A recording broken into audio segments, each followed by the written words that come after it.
Welcome back inside number 9. After a short wait since their latest Christmas special, The Bones of St. Nicholas, Steve Pemberton and Reece Shearsmith continue on with the 8th series of their black comedy anthology. I'm going to cover this new series episode by episode, so if you'd like to hear my honest review week by week, subscribe to Unleash the Ghouls to keep up to date. Right, let's sink our teeth in, shall we? Oh, and by the way, as per all honest reviews, there will be major spoilers ahead, so you have been warned. As Bones was technically the first episode of the series, let's unbox Series 8, Episode 2, Mother's Ruin. Going into this one from the title alone, I had a sneaking suspicion that it would relate to alcoholism somehow, as Mother's Ruin is a nickname for gin. And we even get a tiny moment of Reece giving a dirty look to a wine bottle, which made me think this even further. Yet in brilliant number 9 fashion, these were merely red herrings to send your mind down a certain path that we never explore. The continuity announcer told me to expect the unexpected, and that's what Mother's Ruin provided to me. The premise for this particular slice of fried gold is that Reece and Steve play brothers, Ed and Harry Blackwood. Their parents were involved in the criminal underbelly of Dan South, and as such there's a decent nest egg of hard cash that's been stored away. However, the location of said money is a mystery to Ed and Harry due to their mother recently passing away. So, despite her house having new owners who are away on holiday, Ed and Harry break in and aim to use the power of necromancy in order to link with their mother to get the information about where the money is. Right, so I thought this premise was really cool. Number 9 has delved into the dark side of the supernatural before multiple times. Stuff like The Harrowing, Seance Time, How Do You Plead, we've seen it. And it's always fun, so it was only a matter of time before necromancy was explored.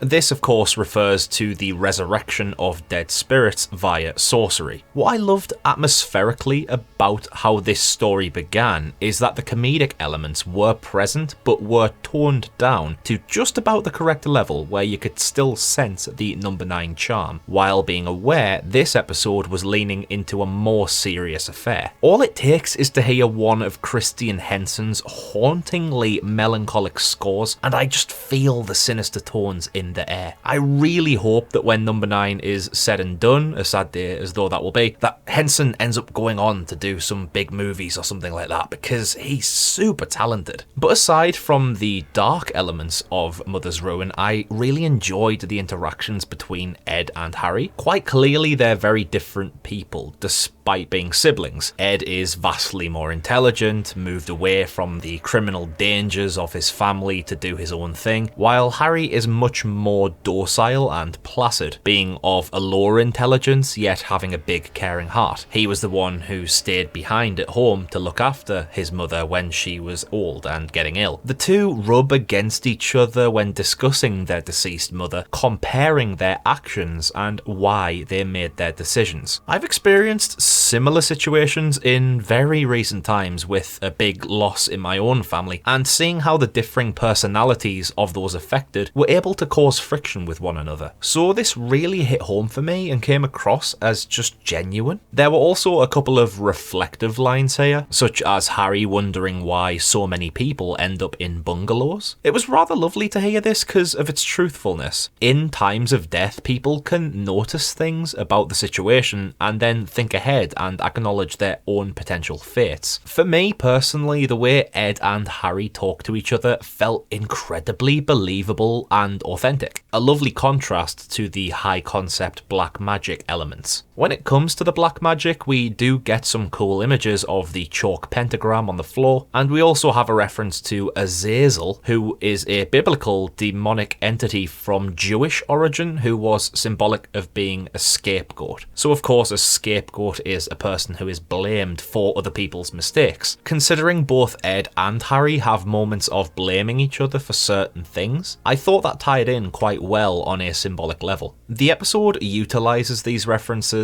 and the build-up of tension until we reach a pivotal sequence. A sacrifice must be made to bring the necromancy to life, as it were, and the target is the family parrot. But after it escapes, Ed turns to Harry for the sacrifice, and complete 180 tonal shift. The owners are home. This second half of the episode was packed with perfectly timed comedic moments, multiple effective beats of comedy which pushed out several belly laughs. So we have Reggie and Francis, played by Phil Daniels and Anita Dobson, as a couple of Cockney lunatics. They both go well back with the Blackwood parents and recognise Ed and Harry as being the sons of the Blackwood family. The flavour here rearranges from a supernatural thriller into a very real crime thriller, but mixed with heavy comedy. And yet that shift feels perfectly natural. It's just the way Number 9 is. It can be one thing for 15 minutes, the complete opposite for another 15 minutes, and it still works. The weight of the impact here when the light switch flicks on was the optimal amount to create a great surprise. This second half of the episode still gets bloody dark, but on the whole, it's got such a high punchline count and side-splitting fragments. And I think that the direction by George Kane was smart here, as the darker side of the episode takes place in the dark, and the lighter side of the episode kicks in when the lights turn on. Something super simple, yet a clear divide in the tone and in the lighting that complements the narrative. Holy Christ though, let's not delay it any further.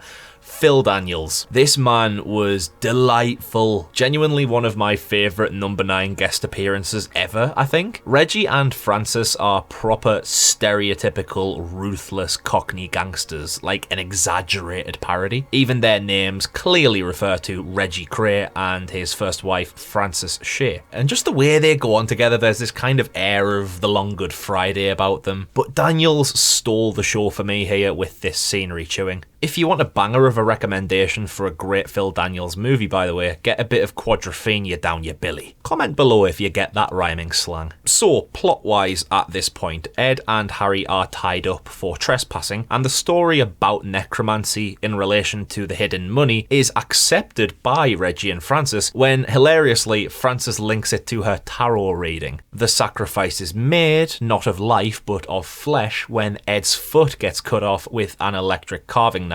Now this was a big surprise here. Can't show it on screen sadly, but this is the goriest moment of Number 9 right here. There's been some bleak stuff in the past, but never this graphic. When the sacrifice is made, Ed becomes possessed by the spirit of his mother, or so we believe. He actually just put it on as an act because the necromancy didn't work. And yet by creating a lie in this scenario about Reggie having an affair on Francis, he gets picked off. It was a pretty abrupt switch, this one, I'm not gonna lie. But my favourite piece to this was Reece's expressions. Despite being able to come across as comedically over the top, I found some snippets of his expressions to be pretty creepy and well executed. Could even say a tiny bit nightmarish too. However, with Reg now a corpse, it turns out Mother may very well have been summoned after all, in the form of the returning parrot. I think this ending was a tad too quick for me, with 2 or 3 different ending ideas being bounced around in rather quick succession. That's not new for Number 9, but I would rather have had one of these endings expanded on rather than trying to pinball between them and lessen their impact. Gimme one fully baked idea, not 3 half-baked ones. Despite this though, I thoroughly enjoyed Mother's Ruin. It's not an all-time favourite by any means, but it's one of the strongest in recent years for me. I preferred it to the majority of Series 7 with the exception of Wise Owl and Mr. King. However, these are just my honest feelings on Mother's Ruin. What did you think? Let me know in the comments below. If you appreciated this video, a like would be much appreciated, will help us get a long way. And if you haven't already, our next goal is 35,000 subs, so a hit of that red button can help us greatly on achieving that. Join me next time when I take a look at Paraskevidecatriophobia inside Number 9.